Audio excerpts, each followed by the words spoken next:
Defesa do consumidor. O inciso xixi é uma norma de eficácia limitada, ou seja, precisa ser regulamentada por outra norma, mas ela já foi criada, e é o Código de Defesa do Consumidor. Direito à informação.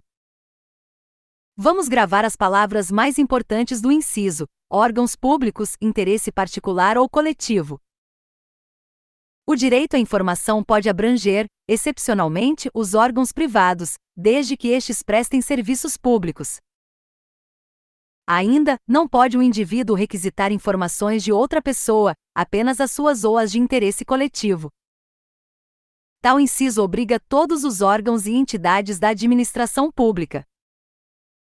O direito à informação é a regra, o sigilo é a exceção e ocorre apenas quando imprescindível à segurança da sociedade e do Estado. Caso haja negativa ao direito à informação, caberá ajuizar mandado de segurança. STF. Pode haver a publicação da remuneração, cargos, funções e órgãos de lotação dos servidores públicos. Bomba. Atenção! Todas as pessoas físicas e jurídicas, assim como nacionais e estrangeiras, são titulares do direito à informação. Direito de petição e de obtenção de certidões. Todas as pessoas físicas e jurídicas, assim como nacionais e estrangeiras, são titulares do direito de petição e da obtenção de certidões. Esse princípio objetiva o exercício da cidadania, por isso não haverá o pagamento de taxas frente aos órgãos públicos, entidades públicas e entidades privadas que exercem serviços públicos. Direito de petição, defesa de direitos contra a ilegalidade e abuso de poder. Obtenção de certidão, defesa de direitos e esclarecimentos de situações de interesse particular. Caso haja negativa na expedição de certidões, caberá ajuizar mandado de segurança. Atenção! Não podemos confundir o remédio constitucional mandado de segurança que é previsto na negativa do direito de obtenção de certidão com o habeas data. O examinador pode tentar te confundir.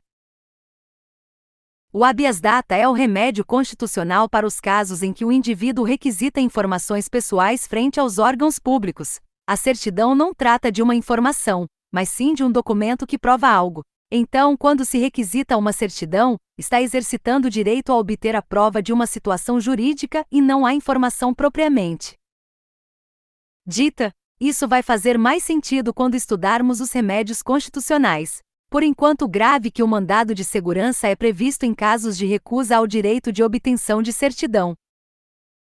Grave. O direito de petição e o direito à obtenção de certidões são gratuitos a todas as pessoas, físicas ou jurídicas, nacionais ou estrangeiras. Tais direitos estão ligados ao exercício da cidadania. Portanto, não vamos cair em pegadinhas que afirmam que tanto o direito à petição como o de obtenção de certidão são gratuitos apenas para os reconhecidamente pobres, porque eles são gratuitos a todas as pessoas. Inafastabilidade de jurisdição. O Brasil adota o sistema inglês de jurisdição, o que significa que apenas o Poder Judiciário poderá fazer coisa julgada material, também chamada de jurisdição una. Alguns examinadores tentam trocar qual tipo de jurisdição o Brasil adota. Tenhamos atenção, o Brasil adotou o sistema inglês de jurisdição. Não confunda com o sistema francês, em que não só o judiciário poderá fazer coisa julgada material, mas o administrativo também, havendo duas cortes.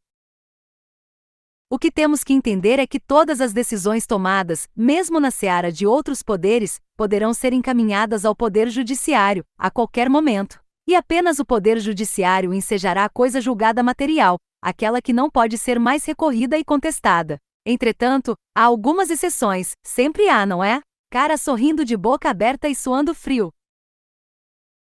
Habeas data deve haver a negativa ou omissão do poder público em fornecer a informação requisitada, antes que a lide seja levada ao judiciário. Controvérsias desportivas, apenas poderá ser admitida no judiciário, após o esgotamento de todas as instâncias da justiça desportivas. Reclamação contra o descumprimento de súmula vinculante. Caso uma súmula vinculante seja descumprida, poderá haver reclamação direcionada ao STF, mas antes devem ser esgotadas as vias administrativas de resolução. Requerimento judicial de benefício previdenciário. Antes de acionar o judiciário, deve-se elaborar requerimento administrativo de solicitação do benefício ao INSS. STF. Não pode haver taxa judicial calculada sem limite sobre o valor da causa. Súmula número 667 do STF. STF. É inconstitucional o depósito prévio para que a ação judicial que irá discutir a exigibilidade do crédito tributário seja admitida. Este é um entendimento sumulado, súmula número 28 do STF, e muito importante para sua prova. Sinal de alerta. STF. O duplo grau de jurisdição não é garantia e não é obrigatório. Iremos estudar casos de instância única previstos constitucionalmente. Direito adquirido, ato jurídico perfeito e coisa julgada. Estes instrumentos impedem que situações jurídicas já consolidadas possam ser alteradas. Aqui temos que saber os seguintes conceitos. Direito adquirido. O direito foi exercido de acordo com as regras da lei vigente ao tempo da execução do ato. A situação jurídica foi consolidada e não poderá ser desconstituída, alterada se houver mudança na lei. Não confundir com a expectativa de direito. Aqui não houve o cumprimento de todos os requisitos exigidos em lei, há uma mera expectativa de consolidação da situação. STF. O direito adquirido se aplica a todos os atos normativos, de direito público ou privado. As situações em que não se podem alegar direito adquirido são elas: normas constitucionais originárias, mudança de moeda, criação ou aumento de tributos lâmpada elétrica, mudança de regime estatutário. Ato jurídico perfeito. É o ato consumado, finalizado, que foi incorporado ao patrimônio ou personalidade do titular pelo fato do direito ter sido exercido e cumprido seus efeitos, como consequência de ter cumprido todos os requisitos exigidos por lei vigente na época, não pode mais ser alterado.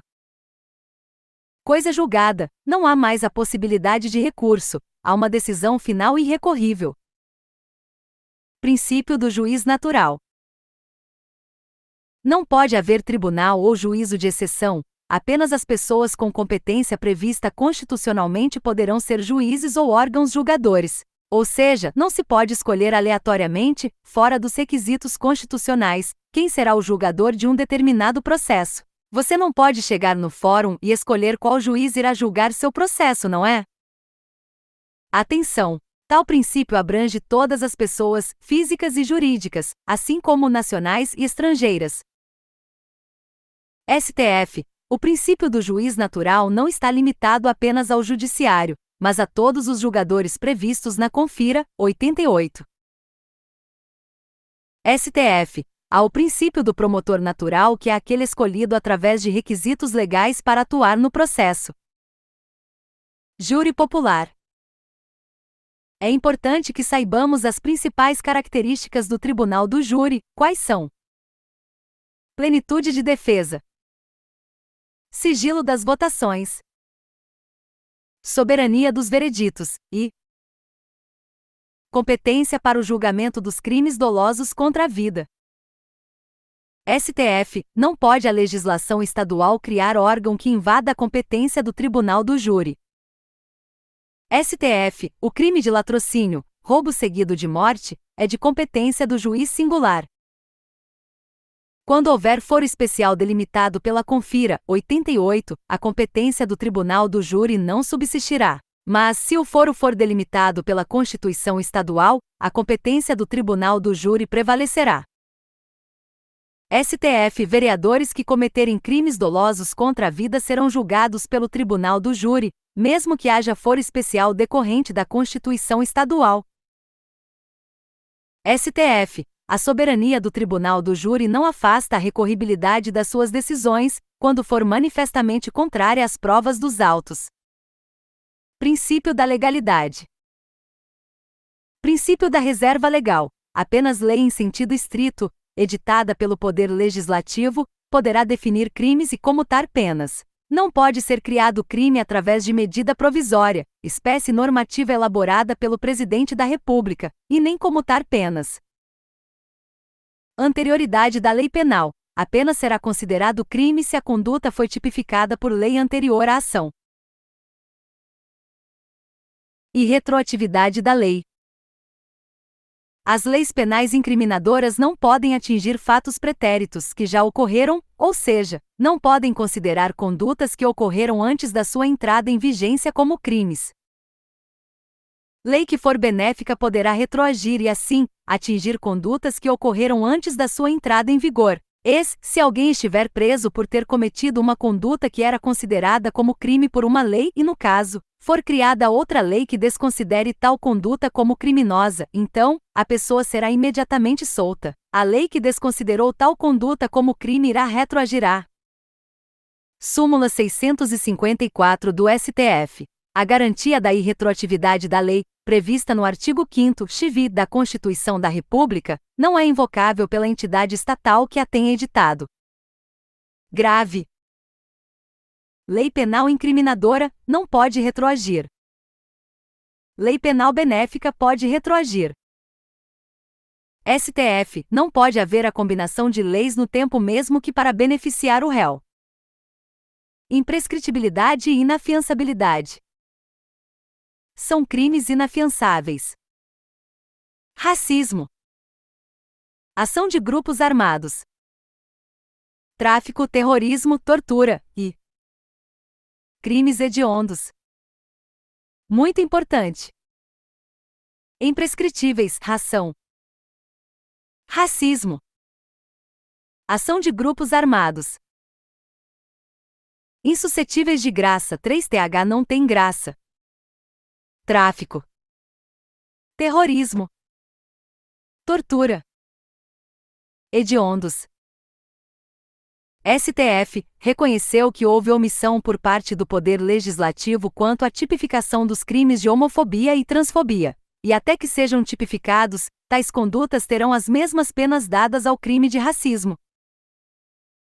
STF, o crime de injúria racial foi considerado uma espécie do crime de racismo, também sendo imprescritível. Em transcendência das penas.